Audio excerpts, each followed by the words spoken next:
Last Sunday, we had a doubleheader between the Express and the Lawmen. The Express entered the day with a 2-0 record. The Lawmen entered with an 0-2 record. The Lawmen had a pair of rookies making their career debuts, Brady Hamer and Brennan Tompkins. As we'll see, both showed some pretty good bright spots. The weather was pretty good besides one really hard shower in the second game. We'll see that later. Let's start in game one of the matchup. Kansas up 6-0. Bottom of the first, this is Connor Vermillion hitting a liner to Tompkins, but he drops the catch. Would have been an easy out. Ends up being a double for Vermillion. Gunnar Burt, the Lawmen's pitcher in this game, ends up getting out of the inning with 7 allowed. It's 6-7 entering the second. Not too bad for the Lawmen. This is Brady Hamer, Lawmen rookie, getting a triple. Another error here early in the game. This one by Express fielder Austin Norris, just misses the scoop. Lets a double turn into a triple. Vermillion able to come back though and get out of the inning with only 1 run allowed with a couple strikeouts. Bottom of the second, 2 on.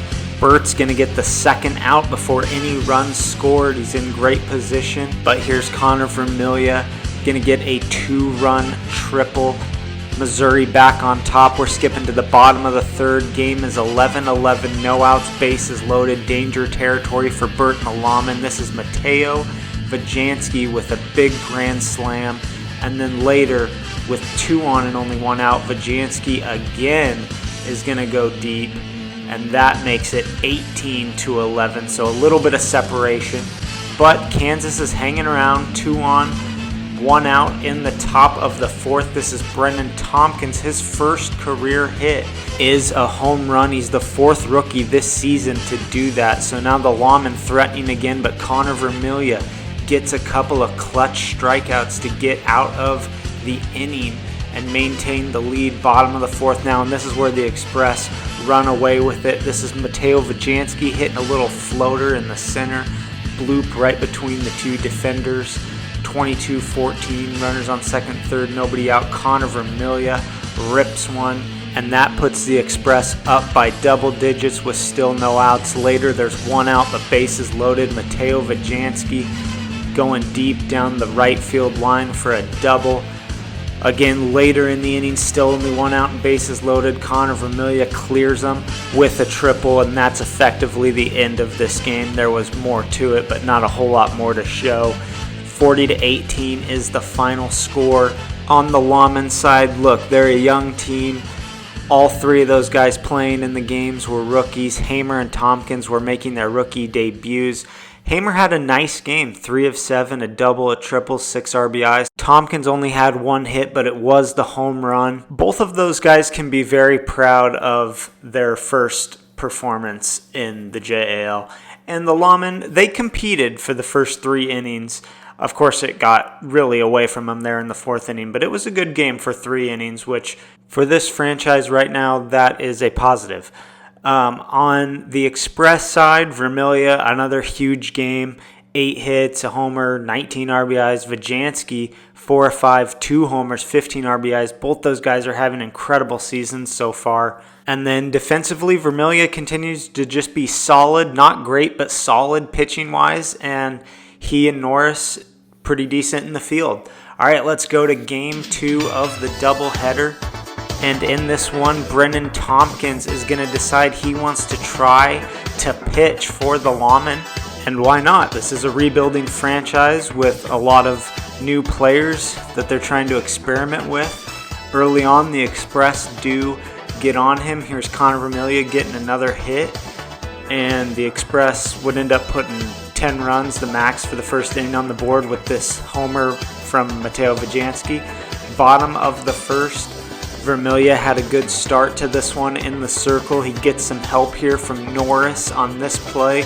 Norris making the great catch right at the home run line. His heels were right in front of the line, and then he jumps behind it to make the catch, which is legal because there is no fence at Huntington Field. Brady Hamer would get a double later, though, to put 1 run on the board for the Lawmen. top of the second inning. Connor Vermillion is going to go lefty here and hits a home run. That's when you know you've got it going. That puts 17 on the board. Mateo Vajansky a little bit later with a couple runners on. That's a deep triple. Express finished with 19, and then in the bottom half, Connor Vermillion has another hot inning throwing the ball. It's 19-1 at the end of 2, but in the third inning, the Lawmen start to find something. Here's Tompkins with a great inning, giving up nothing. Couple nice pitches there. Blows that one by Connor Vermillion to get the third out with bases loaded. Bottom half of the third inning, Brady Hamer getting a single to put a run on the board later. Hamer again with bases loaded. That one is a home run. So Hamer continues to have a great day, and then Gunnar Burt gets in the action with bases loaded, hitting a triple, tightening this game up. Connor Vermillion tried to sneak a weird knuckleball there by him, but he took advantage. 15-21 in the fourth. This is a close game, but the Express respond and start putting the hammer down again. Now they're up 10 after that Vermillion grand slam. Tompkins gets to the second out with it being a 10-run game, so they're still kind of in this. But then Vajansky, he's going to hit a triple there to score a run later. Express up big, still 2 outs, bases loaded. Vermillion, another grand slam there. And before you know it, this game's kind of out of reach again.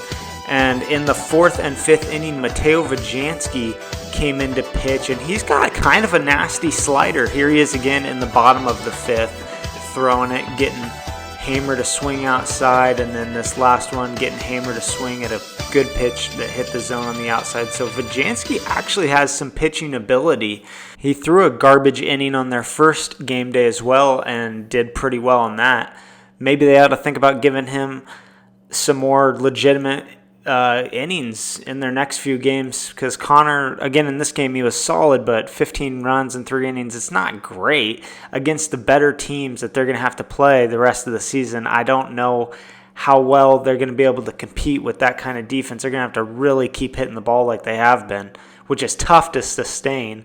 So maybe they'll see what Vajansky can do in more of a part-time relief role as opposed to just garbage innings when the game is in hand. As for Vermillion, Vajansky's batting, it was great again. Vermillion, another 8 hits, this time 3 home runs and 22 RBIs. Vajansky, 4 hits again, a homer, 13 RBIs. Those guys just keep crushing the ball.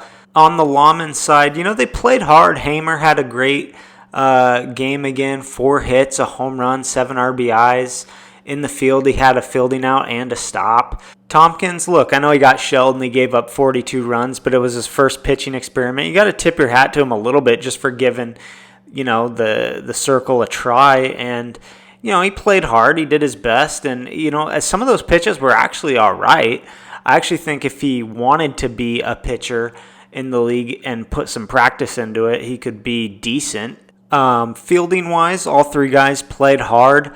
I mean, that's the thing about this Lawmen team is, sure, they're losing games, but they're at least playing hard, and you can tell that some of their guys have potential. I think if they stick with it in another season or 2, they could actually be decent. And there's games on their schedule the rest of the season they could win. Or they have a doubleheader with the Sasquatches at some point the rest of the season. I think they could win both those games. I don't see why not. As for the Express, they're now 4-0 after this doubleheader. Of course, their 4 wins have been 2 against these guys and 2 against the Sasquatches, so not great, highly impressive wins, but they're 4-0 nonetheless, and of course we know they're hitting the ball very well, and at this point, whether you think they're a great team or not, they're going to be in the playoff conversation all the way to the last game of the season. It's hard not to be when you're 4-0, because the worst they can finish at this point is 4-4, and usually 4-4 is like right on the cusp of making the playoffs, if not sometimes, gets in.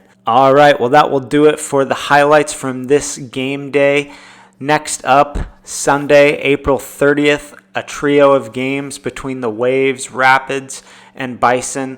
They're all playing each other once. Should be a great game day and a highly consequential game day in the National Conference as to who is and isn't going to be a playoff team this season from out of there. We will see you next time on Game Day's Best. I'm Commissioner Cale Johnson. Thanks for watching.